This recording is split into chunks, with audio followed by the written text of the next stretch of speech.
ICC champions ট্রফিতে সেমির ভাগ্য নিয়ে লড়ছে অস্ট্রেলিয়া আফগানিস্তান। অন্যদিকে খালি হাতেই দেশে ফিরছে শান্ত বাহিনী।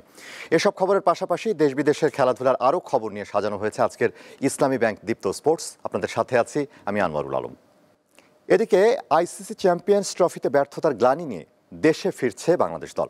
আজ রাত 11টায় হজরত শাহজালাল আন্তর্জাতিক বিমানবন্দরে পৌঁছানোর কথা রয়েছে শান্ত বাহিনীর। হতশ্রী পারফরমেন্সে গ্রুপ পর্ব থেকেই বিদায় নিয়েছে টাইগাররা। আসরে সব মিলিয়ে 3 ম্যাচ খেলে বাংলাদেশের নামের পাশে 1 পয়েন্ট। 2 হারের সঙ্গে তাদের একটি ম্যাচ বৃষ্টিতে পরিত্যক্ত হয়, তাতেই 1 পয়েন্ট পায় বাংলাদেশ দল।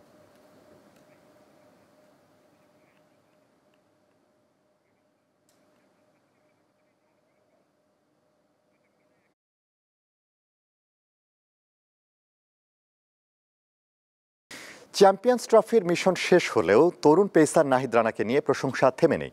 এবার তাকে নিয়ে কথা বললেন পাকিস্তানের সাবেক ক্রিকেটার ও ধারাভাষ্যকার রমিজ রাজা। তিনি মনে করেন বাংলাদেশের এই পেসার দেশের জন্য আরও ভালো কিছু করবে।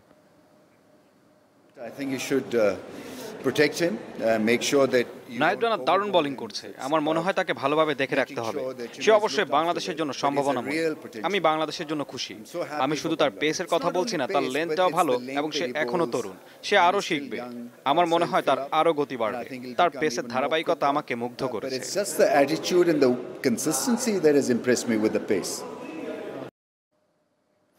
এদিকে আইসিসি চ্যাম্পিয়ন্স ট্রফির সেমিফাইনাল টিকিট পাওয়ার আশায় কাল ইংল্যান্ডের মুখোমুখি হবে সাউথ আফ্রিকা। অবশ্য আজকের ম্যাচে আফগানিস্তান হেরে গেলে এই ম্যাচ নিয়ে সবার আগ্রহ শেষ হয়ে যাবে, কারণ আগে থেকেই 3 পয়েন্ট পাওয়া সাউথ আফ্রিকা তখন আফগানদের টপকে সেমির টিকিট পেয়ে যাবে। অন্যদিকে আসরে টানা 2 ম্যাচ হারা ইংল্যান্ডের জন্য শেষ ম্যাচটি মান বাঁচানোর।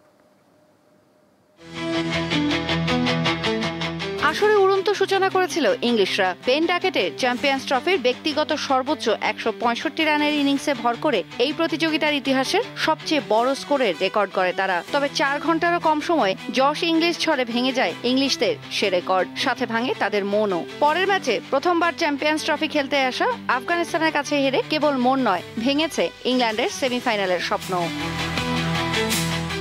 আফগানদের কাছে হেরে আসর শেষ হওয়া নিশ্চিত হওয়ার পর থেকেই ইংলিশ গণমাধ্যম থেকে শুরু করে তাদের সাধারণ ক্রিকেট প্রেমী সব মহল থেকেই উঠেছে অধিনায়ক জশ বাটলারকে হটানোর দাবি। তবে হাতে 1 ম্যাচ বাকি রেখে এ নিয়ে ভাবতে নারাজ ইংলিশ অধিনায়ক। শেষ ম্যাচটি অন্তত জিতে উইনিং নোটে আসর শেষ করাই এখন তার প্রথম লক্ষ্য। দলের চোট বা অন্য কোনো সমস্যা না থাকায় এখন কেবল মাঠের ক্রিকেটেই মন দিতে চান বাটলার।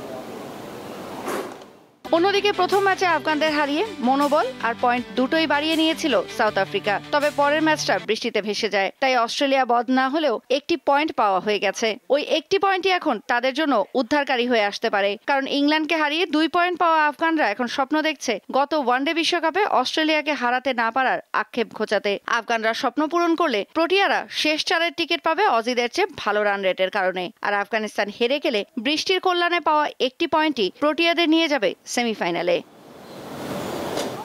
ওয়ানডে ফরম্যাটে এ পর্যন্ত 2 দলের 70 বারের মুখোমুখি লড়াইয়ে 34 বার জেতায় জয়ের পাল্লাটা ভারী সাউথ আফ্রিকার দিকেই। তৌসিয়া ইসলাম, দীপ্ত স্পোর্টস। চ্যাম্পিয়ন্স ট্রফি শুরুর কয়েকদিন আগে ব্যক্তিগত কারণে নাম তুলে নেন বিশ্বের অন্যতম সেরা পেসার মিচেল স্টার্ক। এবার তিনি নিজেই জানালেন আসল কারণ। গোড়ালির চোটের কারণেই মূলত নাম প্রত্যাহার করতে বাধ্য হয়েছেন এই পেসার। ভারতের বিরুদ্ধে পুরো সিরিজেই গোড়ালিতে ব্যথা নিয়ে খেলেন তিনি, তাই এই সিদ্ধান্ত নিতে বাধ্য হন। তাছাড়া বিশ্ব টেস্ট চ্যাম্পিয়নশিপ ফাইনাল এবং ওয়েস্ট ইন্ডিজ সফর রয়েছে সামনে। আইপিএলেও খেলতে হবে, তাই নিজের পুরনো ছন্দ ফিরতেই চ্যাম্পিয়ন্স ট্রফি থেকে নাম সরিয়ে নেন স্টার্ক। গোড়ালির চোটের কারণে অস্ট্রেলিয়া দল থেকে আগেই ছিটকে গিয়েছিলেন অধিনায়ক প্যাট কামিন্স। কোমরের ইনজুরির কারণে পেসার জশ হেজেলউড এবং অলরাউন্ডার মিচেল মার্শ। বাংলাদেশ ক্রিকেটে একসময় সাকিব ও তামিম ইকবাল বন্ধুত্বের প্রতীক হিসেবে প্রতিষ্ঠা পেলেও ক্যারিয়ারের শেষ লগ্নে তারা হয়ে উঠলেন বৈরিতার প্রতীক। এ নিয়ে পরপর 2টি আইসিসি ইভেন্টের আগে আলোচনা মুখর সাকিব তামিম ইস্যু। তবে এবারের চ্যাম্পিয়ন্স ট্রফি হতে পারত তাদের যৌথ বিদায় মঞ্চ, যে মঞ্চ থেকে এর মধ্যে খালি হাতে বিদায় নিয়েছে বাংলাদেশ। সাকিব আল হাসান চেয়েছিলেন এবারের চ্যাম্পিয়ন্স ট্রফি খেলে বিদায় বলবেন আন্তর্জাতিক ওয়ানডেকে, যেমন পূরণ হয়নি তার ঘরের মাঠে খেলে টেস্ট ক্রিকেট থেকে অবসর নেয়ার আবেদনও। অন্যদিকে বিসিবি চেয়েছিল চ্যাম্পিয়ন্স ট্রফিটা খেলুক তামিম ইকবাল, তবে তার আগেই আন্তর্জাতিক ক্রিকেট থেকে অবসরটা নিয়ে নিলেন খান সাহেব।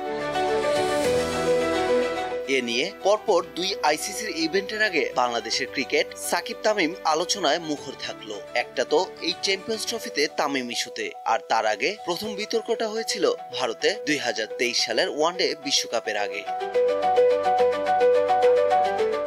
বিশ্বকাপের দল নির্বাচন নিয়ে সাকিব তামিম বিরোধ তখন তুঙ্গে। তামিমকে যে দলে চান না সেই মনোভাব অধিনায়ক সাকিব প্রকাশ করে দিলেন এক সাক্ষাৎকারে। শেষ পর্যন্ত তামিমকে ছাড়াই হলো বিশ্বকাপের দল। বাংলাদেশের ক্রিকেট থেকে নির্বাসিত সাকিব আছেন নিশ্চুপ প্রবাস জীবনে। এদিকে আন্তর্জাতিক ক্রিকেটকে বিদায় বলা তামিম ইকবালের গুঞ্জন তার ক্রিকেট প্রশাসনে আশা নিয়ে। তবে এবারের চ্যাম্পিয়ন্স ট্রফি হতে পারত দেশের ক্রিকেটের দুই নক্ষত্রের যৌথ বিদায়ী মঞ্চ। পারভেজ খোকন, দীপ্ত স্পোর্টস। এই ছিল আজকের ইসলামী ব্যাংক দীপ্ত স্পোর্টস। দেশ বিদেশের খেলাধুলা নানা রকম খবর পেতে দীপ্ত স্পোর্টসের সাথেই থাকুন, আর চোখ রাখুন দীপ্ত টিভির ডিজিটাল প্ল্যাটফর্মগুলোতে।